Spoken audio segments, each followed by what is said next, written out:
누가복음 15장입니다. 14장을 건너뛰었어요. 우리 이재경 성도님께서 이렇게 꼼꼼하게 챙겨주셔서 너무 감사합니다. 15장 1절하고 2절만 이재경 성도님께서 또랑또랑 읽어주세요. 모든 세리와 죄인들이 말씀을 들으러 가까이 나오니 바리새인과 서기관들이 수군거려 이르되 이 사람이 죄인을 영접하고 음식을 같이 먹는다 하더라. 아멘. 자, 그리고 오늘 설교는 저 대신 이재경 성도님께서 해주시겠습니다. 자, 죄송합니다. 어렵지 않아요. 그냥 요거를 읽으면 돼요. 네, 엄청 간단해요. 네네. 저 핸드폰에 잘 들리게. 탕자로 성육신한 예수. 탕자의 비유인가 아버지의 비유인가. 톰 나이트의 모든 사람을 위한 누가복음이란 책에 보니 그는 탕자 비유를 달려나가는 아버지의 비유라 보고 있다. 그의 눈엔 탕자가 포로에서 귀환한 사람들 내지는 이방인 교회로 보였고 그것을 환영하는 아버지가 핵심 인물로 보였기 때문이다. 그에 따르면 이 비유는 아버지의 비유인 셈이다. 그의 논지는 평범한 해석을 극복하고자 노력했고 언어 분석과 역사적 조망도 놓치지 않았으나 기독론적 관점을 등한시한 해석이라 여겨진다. 기독론적 중심에서 이탈하면 신학은 사회학이 되고 만다. 이 글은 비유의 주인공이 아버지가 아니라 탕자임을 증거한다. 말하자면 나는 탕자의 비유파인 셈이다. 또한 탕자 비유 안에서 탕자는 바로 예수 자신이었다는 것을 드러내므로 라이트식 수건을 벗겨내 복음의 빛을 밝히려는 데 목적이 있다. 즉 기독론적 탕자 이해라 할 것이다. 나는 탕자의 비유를 영적 관점에서 읽기를 제안한다. 아버지가 아들을 영접한다는 선입견의 안경일랑 잠시 벗겨놓으시라. 눈이 밝아지면 아버지가 아닌 탕자, 자신이 누군가를 영접했음이 드러나 보일 것이다. 탕자가 예수 자신을 가리킨다는 근거는 비유의 상황적 맥락에 있다. 탕자 비유는 누가복음 15장 2절에 이 사람이 죄인을 영접하고 음식을 같이 먹는다라는 바리새인들의 수군거림이 일어났을 때 시작된다. 죄인을 영접하는 것과 음식을 같이 먹는 예수의 행위에 대한 본인의 해명이 요구되는 시점에서 이 비유가 등장하는 것이다. 비유의 중심 인물인 허랑방탕한 탕자는 다름 아닌 예수 본인이었다는 사실 논증을 위해 몇 가지를 살펴보겠다. 잠깐만요. 누가복음 15장 2절을 이재경 성도님 한 번 더 읽어주세요.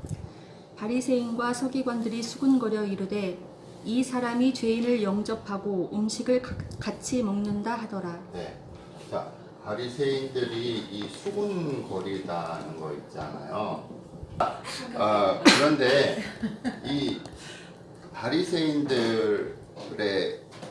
바리새인과 여기 보면 이 수군거리는 주체가 누구냐면은 바리새인, 서기관. 이걸 오늘날로 말하면 예를 들어서 뭐 검찰, 언론 똑같아요. 바리새인들이 검찰이고 뭐 언론이고 다 그런 우리 이거가 뭐 조국과 무관하게 그 당시에 바리새인과 서기관들은 오늘날 검찰과 언론 같은 그런 힘을 가졌던 사람들이에요. 여기서 수군거린다는 거는 그 사람은 사회적으로 매장당하고 죽는 거예요. 더 이상 살 수가 없어요. 그런데 그토록 지독한 수군거림의 이유가 뭐였느냐? 이재경 성도님, 도대체 뭘 잘못해가지고 그런 거예요? 네? 죄인들이랑 음식을 죄인을 영접하고 음식을 같이 먹어. 네. 자 보세요. 죄인 영접 and 공동식사라고 식사. 보통 해요. 공동식사. 그러면 이게 1번, 이게 2번이냐? 그렇지 않고 우리 성경이 우리에게 가르쳐 주는 것은 이것은 같은 거예요. 네. 죄인을 용서하면서 아 그래 내가 너 용서할게 그러놓고 야 그럼 우리 밥 한번 먹을까? 아 미안한데 그거는 도저히 내가 어려워. 그래서 자 죄인을 영접을 하는 것은 추상적인 개념이죠. 영접했다고 해서 그게 눈에 보이는 게 아니잖아요. 그것을 행동으로 표현하는 방식이 뭐냐? 같이 밥을 먹는 거예요. 같이 밥을 먹는 거. 그래서 예수님이 죄인들이랑 같이 밥을 먹는 것은 죄인들을 영접하는 의미가 있는 거예요. 그런데 공동 식사는 같이 밥을 먹어주는 것뿐만이 아니라 또 하나의 의미가 있는데 그게 뭐냐면은 공동 식사니까 그들은 공동체가 되는 거예요. 공동체가 뭐예요? 이 안에 구성원들은 한 덩어리가 되는 거예요. 그래서 왜 수군거리냐면 바리새인과 서기관들이 봤을 때 예수님 본인이 바리새인 우동생이에요.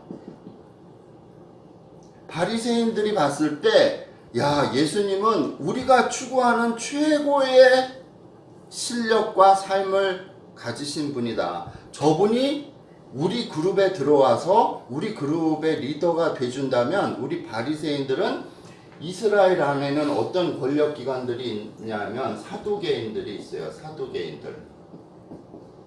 이거는 뭐냐? 조상 대대로 제사장이었던 사람들이에요. 또 누가 있냐? 왕족들이 있어요. 왕족들. 예.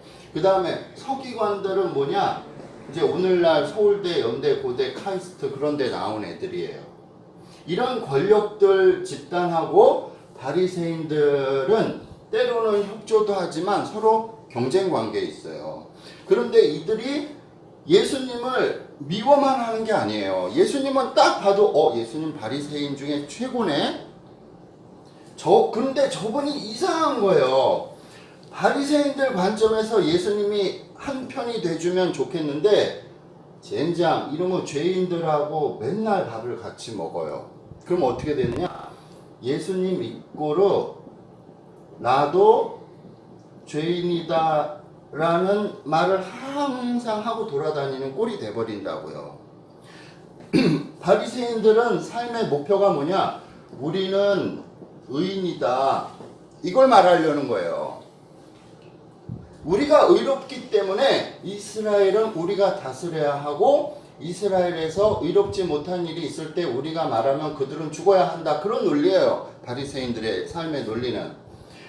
그 바리새인 중에 최고의 정말 인재 중에 인재인 예수가 거꾸로 맨날 나도 죄인이다 이러고 돌아다니니까 품을 수도 없고 버릴 수도 없고 그런 관계예요. 바리새인들하고 예수님.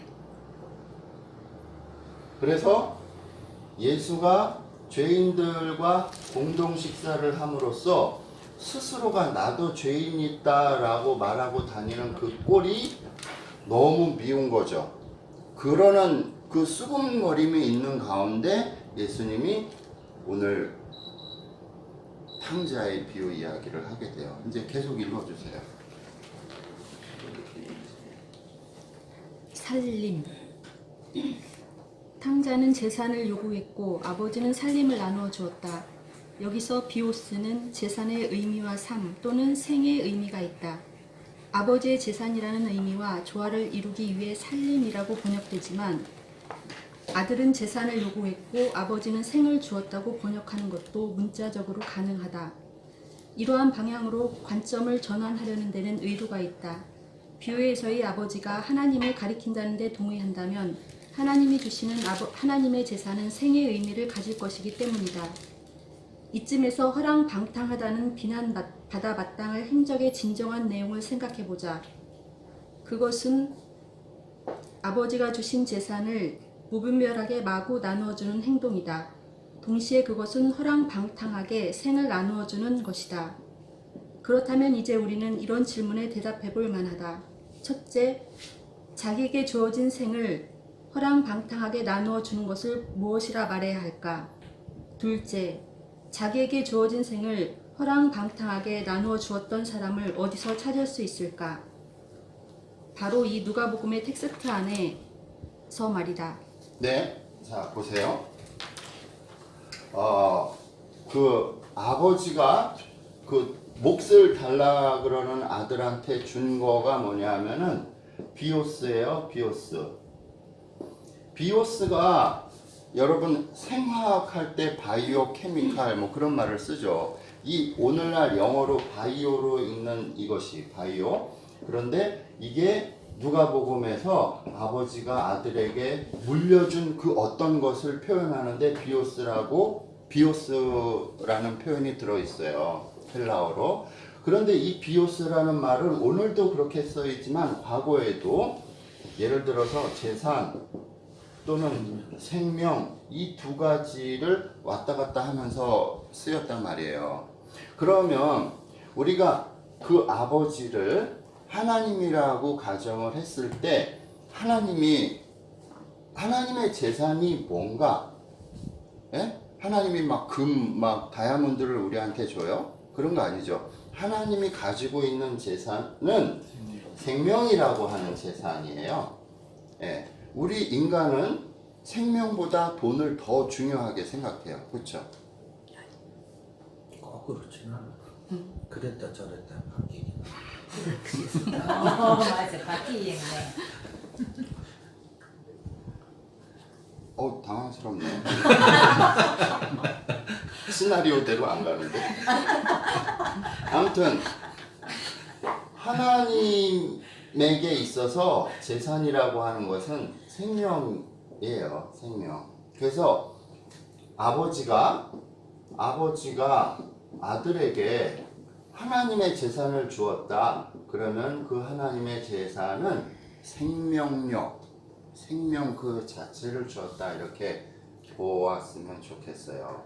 그런 의미에서 그냥 요즘 버닝썬 사태, 뭐 술 한 병에 1억 하는 그런 거를 보면 돈을 마구 쓰는 거, 그것은 방탕이라고 우리가 불러요. 그러나 아들 중에서 여러 아들이 있는데 예수님 같은 하나님의 아들은 아버지로부터 받은 생명을 예수님은 어떻게 썼어요? 장녀들에게 나누어줬죠. 돌로 쳐 죽여야 되는데 죄 없는 자가 돌로 쳐라 그러면서 그녀의 생명을 구원했고 가난한 자들을 구원했고, 그렇게 해서 하나님이 예수 그리스도에게 준 생명의 에너지를 예수님은 가난하고 병들고 연약하고 죄인이라는 사람들에게 마구마구 나눠줬단 말이에요. 그래서 예수님이 생명을 나누어 준 그것도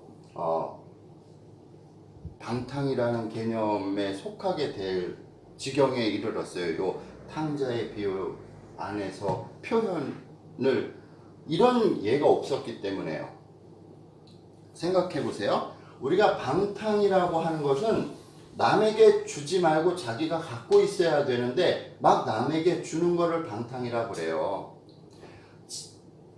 그런데 예수님처럼 하나님이 준 생명을 마구 나누어 준 사람이 지금껏 이 지구상에 없었기 때문에 예수님의 그 생명을 나눠준 걸 표현 방법이 없어요.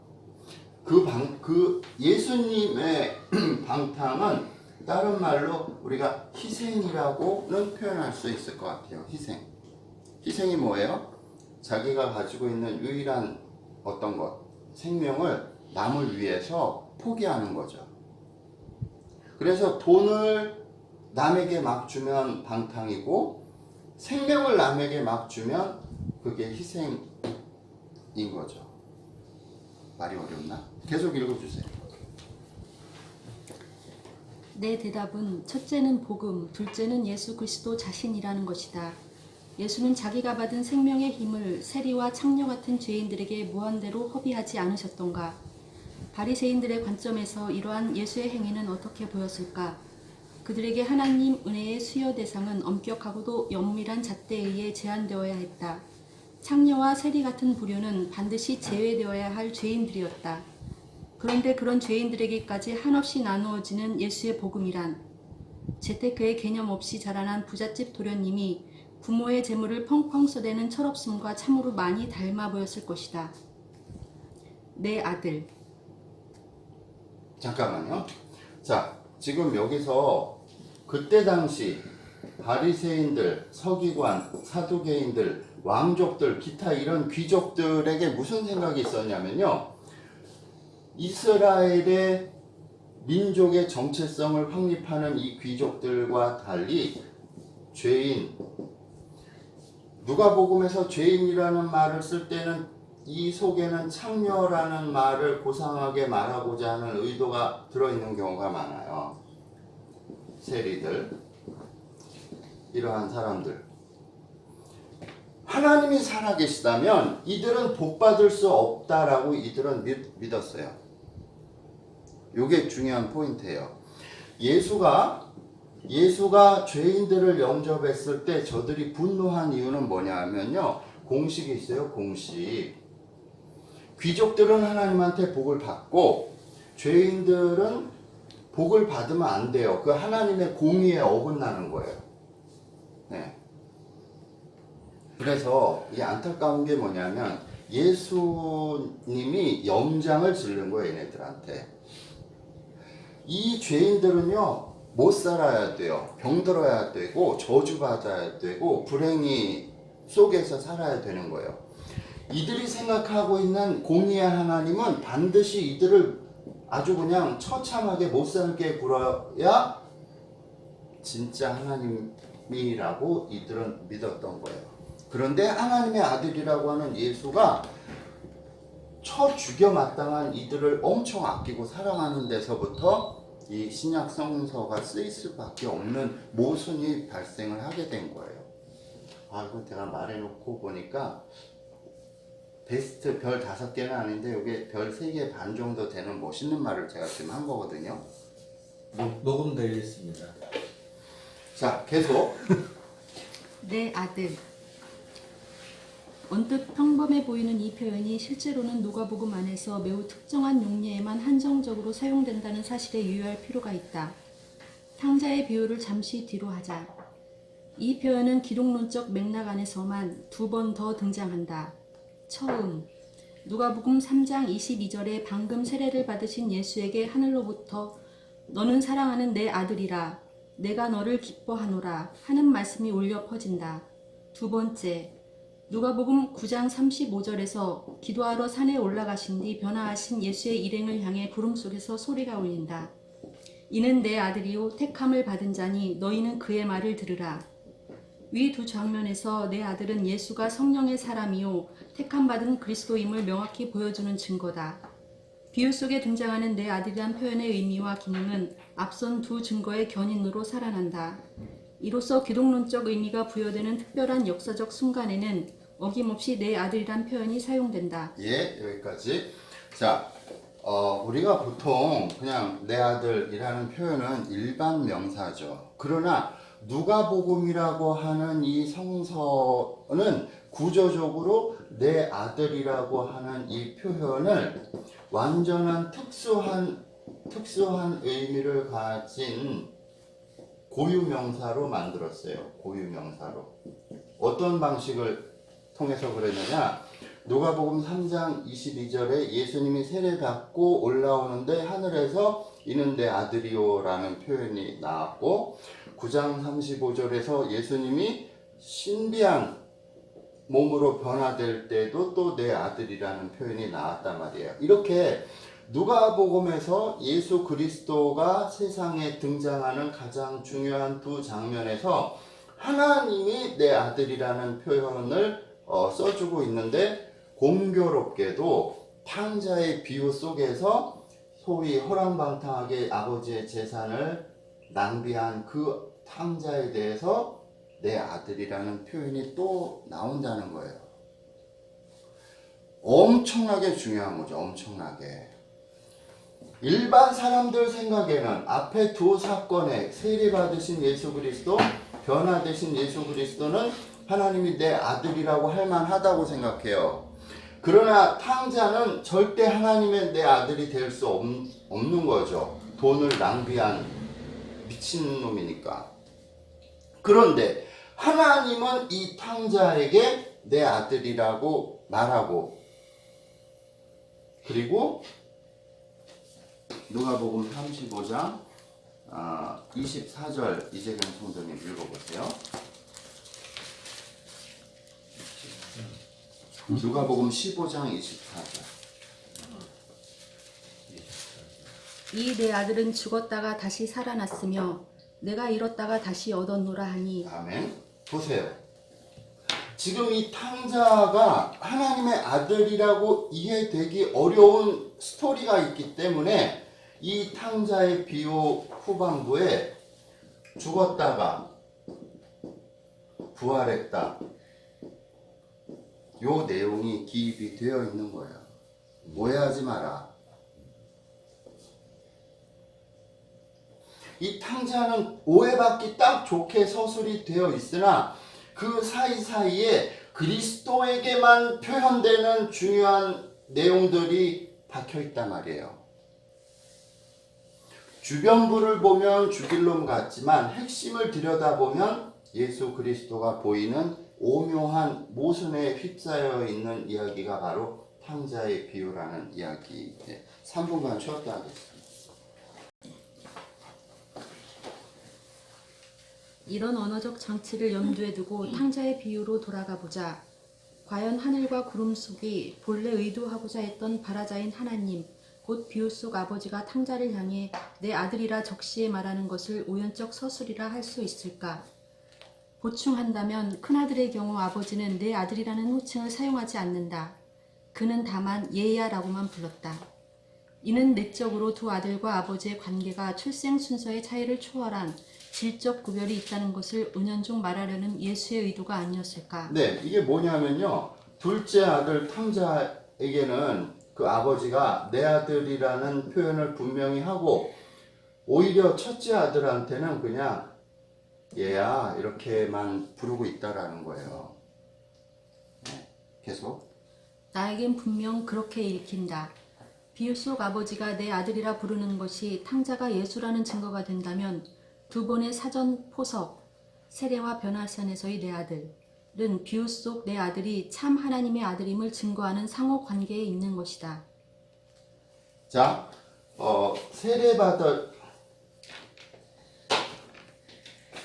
세례받으신 예수님, 그 다음에 변화되신 예수님, 이거는 예수님이 하나님의 아들이라는 것을 의심받지 않아요. 영광스러운 거거든요. 그런데 자기 생명을 사람들에게 마구 나눠주는 탕자 같아 보이는 예수님은 그리스도로 안 보여요. 그리스도로 안 보여요. 그래서 이 세례 받을 때 하나님의 내 아들이라고 하고, 변화될 때도 내 아들이라고 하고, 그리고 탕자 이야기에도 내 아들이라고 함으로써 그리스도가 절대 아닌 것처럼 보이는 탕자가 그리스도라는 걸 알려주는 부수적인 장치를 썼다, 이런 얘기예요. 계속. 죽었다가 다시 살아났으며.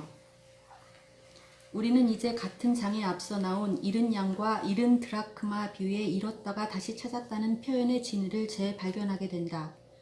어디죠, 그거? 네. 그건 넘어가도 돼요. 이제 여기부터. 아버지의 살림을 창녀들과 함께 삼켜버린 당신 아들. 누가복음 15장 30절의 이 표현은 비유를 누가복음 15장 2절 서두의 서사, 예수가 죄인을 영접하고 음식을 같이 먹는다와 다시 만나게 한다. 비유 발화의 상황은 비유 내용과 일치한다. 아버지의 살림을 창녀들과 함께 삼켜버린 당신 아들이라는 결정적 표현은 탕자가 바로 예수라는 사실을 부인할 수 없게 만든다. 당연히 예수를 하나님의 아들로 부지불식간에 예수의 적들이 인정하고 선포하는 우리로서는 감사하지 않을 수 없는 장면이다. 이 표현은 비유 해석이 이제 바리새인과 친구들이 수군거리던 장면으로 되돌아가야 하는 타당성을 명확히 알려주는 표지이다. 또한 큰아들의 정체가 잠깐만요. 제가 동대문에 있는 초 무슨 교회에서 전도사를 했어요. 이 교회가 한 500명 정도 나오는 교회인데요. 이 500명 정도 나오는 교회에서 노숙자들에게 뭐 돈도 주고 해가지고 교회로 많이 끌어들였어요. 그래서 어느 날 100명의 노숙자들에게 세례식을 거행을 했어요. 세례식. 이 세례식을 거행하는데 교회에서 제일 미모가 뛰어난 집사님들이 꽃다발도 주고 한 분씩 안아주고 그렇게 했거든요. 그리고 나서 밥을 안 먹었어. 한 달 후에 교회에서 분쟁이 일어난 거예요. 뭐냐면 식당이 이렇게 있는데 노숙자들이 곳곳에서 사이사이에서 100명이나 세례를 받았으니까 곳곳에서 밥을 먹는 거예요. 냄새가 나죠. 그러니까 교회 성도님들이 저분들이랑 같이 밥을 못 먹겠다. 여기 칸을 막고 저분들은 여기서 밥을 먹게 하고 우리는 여기서 밥을 먹게 하자. 이런 의견이 모아지게 되더라고요. 자, 밥을 따로 먹는 것하고 세례식은요 공존할 수가 없는 거예요. 예수님이 우리에게 베풀어 주신 것이 세례와 성만찬, 기타 등등 천주교에 가면 조금 더 있어요. 하나님이 우리에게 세례를 주시고 성만찬을 주고 하는 이것은 밥을 따로 먹으면서 세례를 통해서 교인으로 받아들인다. 이거는 완전한 위선인 거예요. 완전한 위선. 예수님이 지금 이거를 하고 있는 거예요. 하나님이 죄인을 용서하고 받아들이는 것을 표현하기 위해서 밥을 같이 먹는 걸 보여주는 거예요. 밥을 같이 먹는 거. 너무너무나 중요한 거예요. 예수 그리스도가 죄인들하고 밥을 같이 먹는 거. 지난번에 우리 정혜누님이 커피를 타다 줘가지고 제가 얼마나 맛있게 먹었게요. 그 전에는 제가 여기 월세 사는 세입자였는데 그날 커피를 같이 먹으면서 우리는 하나가 된 듯한 그런. 네. 근데 그 커피가 1년 반이 지나서 얻어먹게 됐다는 이 엄중한 사실 정혜누님 반성하고. 자, 계속 읽으세요. 또한 큰아들의 정체가 바리새인과 서기관 집단이라는 것도 폭로된다. 삼킨다는 표현은 흔히 구약 70인역에서 폐허로 만든다, 망쳐버린다는 뜻으로 쓰였다. 이 단어는 누가복음에서 좋은 의미, 실제적 묘사로도 쓰일 수 있지만 부정적 의미를 내포하기도 한다. 바리새인들이 예수에게 사용한 경우가 대표적일 것이다. 예수는 하나님의 생을 죄인들과 더불어 파괴하는 존재라는 것을 피력하려는 의도다. 이쯤 되면 탕자 속에 숨겨진 예수 모습의 핵심이 드러난다. 탕자의 행동은 어느 이름을 알 수 없는 불효자의 방탕이 아니다. 그것은 모세의 수건에 눈에 가린 자들이 그렇게밖에 볼 수 없는 억울한 무고인 셈이다. 아버지의 가산을 쓸어버리고 흩어버리는 탕자는 바리새인들과 서기관들이 수군대던 대상인 예수와 정확히 일치한다. 바리새인과 서기관들이 수군거려 이르되 이 사람이 죄인을 영접하고 음식을 같이 먹는다 하더라. 여기서 음식을 같이 먹는다는 문장의 헬라어 본문은 음식이라는 목적어를 쓰지 않는다. 다만 같이 먹는다는 동사만을 쓰고 있다. 그럼 같이 먹는다의 진정한 목적은 무엇일까? 이 탕자 비유의 몸글에서 같이 먹는 것의 정체가 밝혀진다. 아버지의 가산, 즉 당신의 생, 비오스. 그렇다. 탕자가 창녀들과 같이 먹은 또는 삼켜버린 것은 어느 불효자가 탕진한 아버지의 재산이 아니라 예수가 아버지께로부터 가져온 생의 음식, 곧 구원의 복음이다. 비유의 탁월함은 즉각적으로 밝힘을 주저하는 대신 내적으로 진실을 명확히 알려주는 데 있다. 알아듣지 못하는 자는 여전히 오리무중이겠지만 알아들은 자는 이미 부정할 수 없게 된다. 15장 2절에 예수가 죄인들과 함께 음식을 먹을 형의 비난에 대한 아버지의 대답은 바리새인과 서기관의 수군거림에 대한 예수의 대답이다. 이렇게 그들의 수군거림은 비유라는 블랙홀 속에서 빨려 들어가 해체되었다. 그러므로 이러한 서사와 비유 간의 병행구는 비유의 표현이 예수와 탕자를 짐짓 따로 떼어놓는 것으로 보일 수밖에 없는 유혹이 강력하기 때문에 비유 속 탕자가 곧 예수라는 사실을 누군가 규명해내라는 요청의 암호인 것이다. 잠깐만요. 누가복음 15장 13절 읽어보세요. 그 후 며칠이 안 되어 둘째 아들이 재물을 다 모아가지고 먼 나라에 가 거기서 허랑방탕하여 그 재산을 낭비하더니 예, 자기 재산을 다 어떻게 했어요? 다 없애버렸죠. 그러니까 탕자가 나쁜 놈인 거예요. 그런데 누가복음 14장 33절 봐요. 누가복음 14장 33절 읽어보세요. 이와 같이 너희 중에 누구든지 자기의 모든 소유를 버리지 아니하면 능히 내 제자가 되지 못하리라. 네. 지금요, 누가복음은요, 14장, 15장, 여기서 좋은 사람은 뭐냐면요, 소유를 버리는 사람, 소유를 다 버리는 사람이에요. 그렇기 때문에 이 탕자가 나쁜 의미가 아니라는 거예요. 지금 누가복음에서는 하나님을 따르는 사람은 다 버려야 된다는 거예요. 명성교회가 왜 욕을 먹고 사랑의 교회가 왜 욕을 먹어요? 부자라 가지고 욕을 먹는 거예요. 부자라 가지고. 너무 많이 가졌어요. 그런데 예수님 스스로도 다 남을 줘버렸어요. 좋은 거. 그리고 예수님을 따르려는 사람들도 다 남을 줄 알아야 되는 사람만 하나님의 자녀가 될 수 있다고 그거 말하고 있는 거거든요. 탕자가 나쁘게 보이는 정말 좋은 사람이라는 거예요. 지금 누가복음에서 계속해 주세요. 하늘과 아버지께 죄를 지었사오니 이쯤에서 나는 상상해 본다. 어려서부터 수십 번씩은 더 넘게 탕자의 비유 설교를 들어본 이들은 아무래도 이상하다며 15장을 뒤적여 볼 것이다. 그러다 어느 순간 무릎을 탁 치며 그럼 그렇지 여길 보라며 누가복음 15장 21절에서 탕자 스스로 하늘과 아버지께 죄를 지었다고 고백하는 구절을 가리킬 것이다. 그러면서 예수님은 절대 죄인일 리 없으므로 스스로 죄인이라 고백하는 탕자는 절대 예수와 동일 인물일 수 없다고 결론 내릴 것이다. 그러나 그의 만족의 의미, 즉 탕자가 예수가 아니라면 난 도대체 무엇인가? 거기에 고작 창녀와 세리나 때려잡을 뿐인 진짜 죄인들은 언제나 숨겨져 있을 뿐인 인류 역사의 죄와 악의 진상에 대한 어떤 쓸어버림과 흩어버림이 있는가? 만일 기독교 잠깐만요. 자, 제가 예수가 이꼬르 탕자라고 말을 하면 사람들이 막 거부감이 일어나요. 도대체 이해가 안 되고 그럴 수가 없어.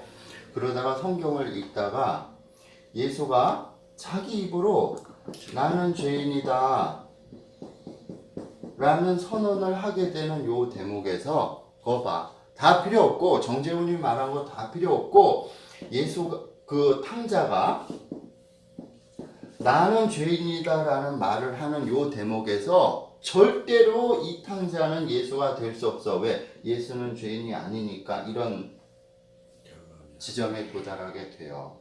그런데 자, 만약에 나는 죄인이다라는 말이 예수 입에서 나온 거라고 가정을 해보자고요. 예수 입에서 나는 죄인이다라는 그것을 했을 때 이미 예수는 나는 죄인이다라는 말을 공동 식사에서 이미 몸으로 했거든요.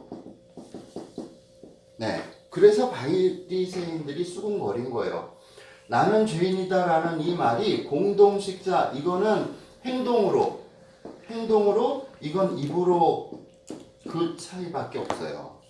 그런데 만약에 예수가 나는 죄인이다 라고 말을 했다면 이것이 너무 역겨워서 불가능하다. 오케이, 그렇다면 예수는 죄인들과 밥만 같이 먹어요. 그리고 예수는 죄인은 아닌 거예요. 오케이? 자, 공동식사라는 말은 나랑 같이 밥을 먹는 사람하고 나는 한 몸이다라는 뜻임에도 불구하고 예수가 죄인들하고 밥만 같이 먹었지 예수가 그들과 같은 죄인은 아니다라고 말을 하게 된다면 이런 거예요. 예수와 죄인들 사이에는 영원히 건널 수 없는 강이 존재해요. 건너지 않아요. 어이, 예수님이 죄인들아, 나 너희들 엄청 사랑한다. 네, 엄청 사랑한다. 말뿐이에요. 네. 나는 너희들을 엄청 사랑하지만 나는 너희들하고 같은 부류는 아니야. 그거는 꼭 알아줬으면 좋겠어. 이렇게 말하는 거예요. 예. 그냥 정서적으로 인정하는 관계지만 한 몸은 아닌 거예요. 한 몸은 하나가 되지는 않은 거예요. 그런데 예수님이 요한복음에서 뭐라 그랬어요? 내가 아버지와 하나인 것처럼 내가 너희들과 하나가 되기를 원한다. 그러므로 너희들도 서로 하나가 되라. 예수님은 이 세상에 오셔가지고 야, 내가 너희들을 사랑하는 걸로 거기서 끝내자. 내가 너희들이랑 같은 부류가 될 수는 없어. 그러려고 오신 게 아니라는 거예요. 예수님은 죄인들과 완전히 한 덩어리가 되시려고 온 거예요. 그럼 큰일 나죠. 죄인이면 어떻게 해요? 죽어야죠. 그래서 예수님이 십자가를 진 거예요. 십자가를. 그러면 무슨 일이 발생하느냐? 죄가 없는 예수가 죄인들과 한 덩어리가 되는 것이 가능하다면 십자가를 지시고 부활하신 예수가 하나님 아버지에게로 갈 때 그 전에 예수와 한 몸이 된 우리들은 예수님을 따라서 부활하고 하나님 앞으로 갈 수 있는 그거가 가능해지는 거죠. 예수 그리스도의 십자가가 바로 이걸 하려고 온 거거든요. 하늘에서 땅으로 내려와서 죄인들이랑 한 덩어리가 돼요. 그래서 죄인들이 받을 심판을 받고 그 심판받아야 되는 죄인들을 데리고 하늘나라로 올라가는 게 요게 예수 그리스도의 드라마예요. 그걸 우리가 믿는 거예요. 그동안 해석이요. 네. 어디에 오류가 있는가 생각이 좀 정리가 됐어요.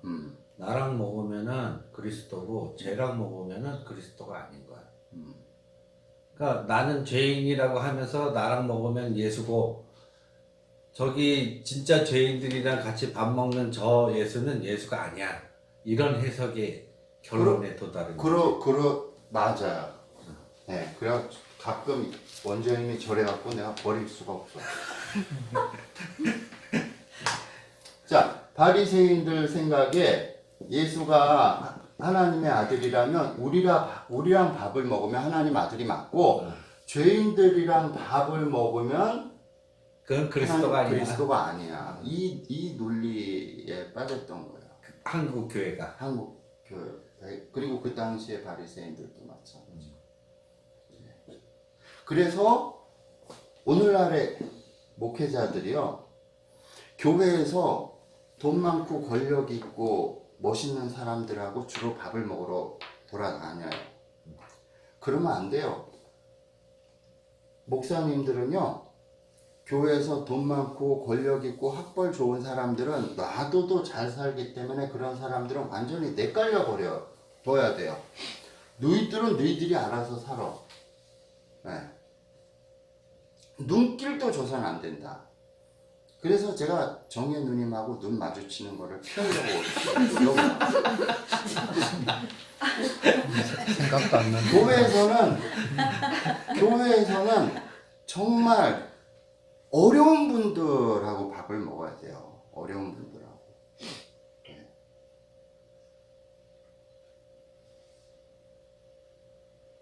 자, 계속. 만일 기독교 2000년 역사에 탕자를 예수와 동일 인물로 해석한 전례가 없었다면 그 이유는 이미 살펴본 여러 증거를 한꺼번에 다 삼키고도 충분할 21절의 강력한 외침, 나는 죄인입니다가 장애물로 버티기 있기 때문일 것이다. 그러면 나는 무슨 수로 스스로를 죄인이라 인정한 가련한 탕자를 여전히 예수라 우길 수 있을까? 잠깐만요. 요즘 그거가 유행하잖아요. 내가 조국이다 또는 뭐 우리가 조국이다 뭐 이런 거. 예.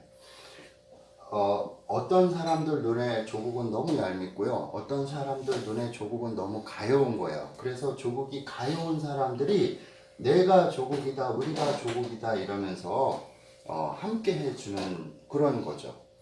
그런 거와 조금 유사한 점이 조금 있어요. 예수 입에서 내가 죄인입니다 라고 하는 이것은 예수님이 죄를 졌기 때문이 아니라 예수님이 밥을 먹고 있는 그들이 죄인이기 때문에 나는 그들과 한 몸입니다 라고 역설적으로 하나님한테 호소하는 거예요.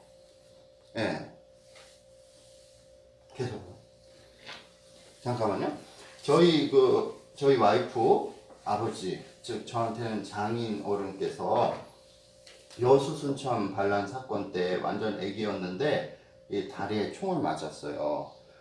저희 장인어른의 어머니께서 그 공비들이 총을 쏠 때 이렇게 안고 총을 맞으셨대요. 저희 장인어른 다리에 총상이 있어요. 유일한 생존자예요. 저희 장인어른이 여수순천 반란 사건 때. 이 엄마는 아들이 총 맞을까봐 온몸으로 감싼 거죠. 그래서 이 엄마하고 아들은 그때 한 몸이었던 거예요. 한 몸이었기 때문에 엄마가 총을 다 맞는 바람에 아들이 살아난 거거든요. 그래서 우리 장인어른이 예쁜, 정말 세상에서 최고로 예쁜, 막 360도 돌려봐도 못생긴 데가 없는 자, 여기서 웃은 사람들 여보 이름 적어. 인정 못하는 사람들이야. 제가 이제 장가를 가게 된 거 아니에요? 농담이고. 예수님이 하고 싶었던 거는 이런 거예요. 내가 죄인이다 라고 선언함으로써 죄인들을 어떻게 규정해야 될지를 모르겠는 거예요. 자, 하나님 아들이 스스로가 죄인이라고 하는 이 상황에서 죄인을 죽여요, 말아요? 이 세상의 죄인들을 감추는 거예요, 예수님이. 예수님이 십자가를 지는 거, 이게 뭐예요? 예수님이 나 죄인이야 라고 선포하는 거거든요. 왜 그걸 예수님 그 길로 걸어 들어가요? 죄인들이 가여워서 죄인들을 하나님 앞으로 돌려주려고 했던 거거든요. 이게 기독교 복음이에요. 이 기독교 복음은요, 전혀 돈을 받지 않아요. 돈이 필요 없어요. 온 교회가 막 내게 있는 모든 것을 그러면서 막 하나님께 바친다고 막 헌금할 때 그래요. 그거 하나님과 예수 그리스도를 얼굴에 똥칠하는 거예요.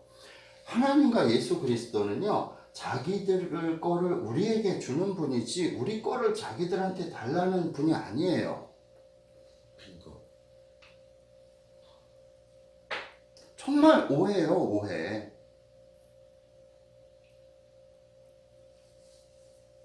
계속. 예, 할 말씀 있어요? 예. 아니, 그러니까 그렇게 있는 사람들이 헌금을 좀 많이 해서 없는 분들을 좀 이렇게 도와주는 거잖아요. 너무 좋죠. 근데 목사님들이 조용히 하세요. 목사님들이 말은 그렇게 해요. 없는 분들이 헌금을 해서, 있는 분들이 헌금을 해서 없는 분들을 도와주자고 해놓고서는 교회가 이제 수도원 짓고 기도원 짓고 목사님 벤치 타고 다니고 이렇게 여기까지는 100% 찬송이죠. 얼마나 좋아요. 근데 이제 거두고 나면은 그렇게 안 하니까 그게 문제예요. 자, 계속. 그것은 바로 예수의 영접에 있다. 영접. 이 말은 일반적으로 받다와 기다리다의 의미가 있다. 누가복음에서 쓰인 기다림의 내용으로는 이스라엘의 위로, 이스라엘의 구원, 그리고 혼인잔치에서 귀환하는 주인에 대한 기다림 등이다. 전체적 맥락을 볼 때 이 기다림의 공통점은 하나님의 구원과 임재라 정리해도 과언이 아니다. 영접하고자 하는 주체는 하나님을 기다리는 이스라엘이다. 이제 누가복음 15장 2절과 대조를 해보자. 요한은 반대로 예수가 죄인을 받아들이는 이 대목에서 같은 단어가 나온다. 백성은 하나님의 구원을 그리고 예수는 죄인들을 서로 기다리며 영접한다. 이 영접을 통해 하나됨이 이루어진 증거가 있다. 바로 예수의 입에서 나온 말씀, 죄인들의 입에서나 나옴직한 고백인 나는 죄인이로소이다가 그것이다. 예수가 저들을 영접하되 저들의 죄를 여전히 저들의 것으로만 남겨둔다면 자, 여기서 누가복음 16장 9절로 넘어가 보세요. 누가복음 16장 9절. 요것만 설명하고 마치겠습니다. 누가복음 16장 9절 읽어보세요. 내가 너희에게 말하노니 불의의 제물로 친구를 사귀라. 그리하면 그 제물이 없어질 때에 그들이 너희를 영주할 처소로 영접하리라. 네, 요게 무슨 말이냐면요. 자, 누가복음 15장에는 탕자 비유가 나오고요. 누가복음 16장에는 청지기 비유가 나와요. 자, 여기서는 탕자의 비유에서는 예수가 죄인들을 공동 식사를 통해서 예수가 영접하는 장면이 나와요. 근데 이 청지기의 비유는 제가 내일 다음 주에 설명을 해드리겠지만 영접이 거꾸로 돼요. 죄인들이 청지기를 영접하는 내용이 나와요. 요 두 개가 서로 하나의 이야기를 하는 건데 그게 뭐냐면 영접이라는 것은 하나됨이에요. 하나됨. 네. 뭐냐? 예수가 죄인들과 먼저 나아가서 하나 되고요. 그리고 나면 반드시 무슨 일이 발생하냐면 십자가를 진 예수 하나님 아들을 본 죄인들이 결코 가만히 있지 않아요. 그 죄인들이 청지기를 영접하는 사건이 반드시 일어나요. 일어나야 되고. 그래서 지금 누가복음 15장 16절이 말하고 있는 것은 아름다운 이야기예요. 예수가 죄인들 영접하고 죄인들이 그 예수를 영접하고 이것을 통해서 상호 영접을 통해서 하나님의 자녀 되는 복음이 완성이 되는 것. 이게 누가복음이 말하는 핵심 복음이에요.